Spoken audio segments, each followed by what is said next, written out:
so many of the great guitar players or musicians, including Kurt Cobain and Dylan, they all choose your brand. Why do you think your brand stands out for them? Well, the founder of the company, Leo Fender, way back in the early 50s, mid 50s, designed the instrument for working musicians. He believed that all artists were angels and his job was to give them wings to fly. So he developed an instrument that was able to provide the unlock of their creativity. And I think that's sustained for 70 plus years. Couple of things that are very interesting as I background your company. One is the growth in female players or buyers of Fender guitars. Well, we conducted the first survey about 5 years ago, and were surprised to find that 50% of all new buyers coming into the category were actually women. And the reason that was a little bit of a surprise to us, they were predominantly buying online because the in-store buying experience for all first-time players is a little bit of intimidating, but particularly for women because there's not a lot of female store assistants for them to relate to.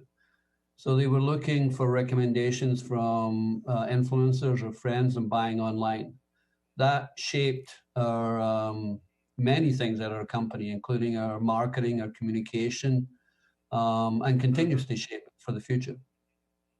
So I assume that your online sales have been growing and probably grew more as a percentage of revenues during this pandemic year. And of course, Guitar Center, a major retailer, went through a brief but spasmodic bankruptcy.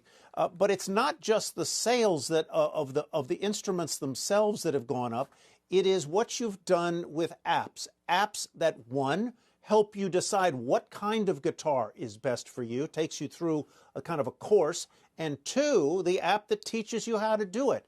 That is pretty doggone smart. Well, I'd say 4 or 5 years ago when we conducted the research, we found that 45% of every guitar that we sell goes to a new player.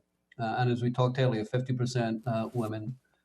But those new players, 90% of them abandoned the instrument in the first year, if not the first 90 days. But the 10% who didn't committed to the instrument for life and had a lifetime value of $10,000, bought 5 to 7 guitars. I'm one of them. You can see all of this in the background here.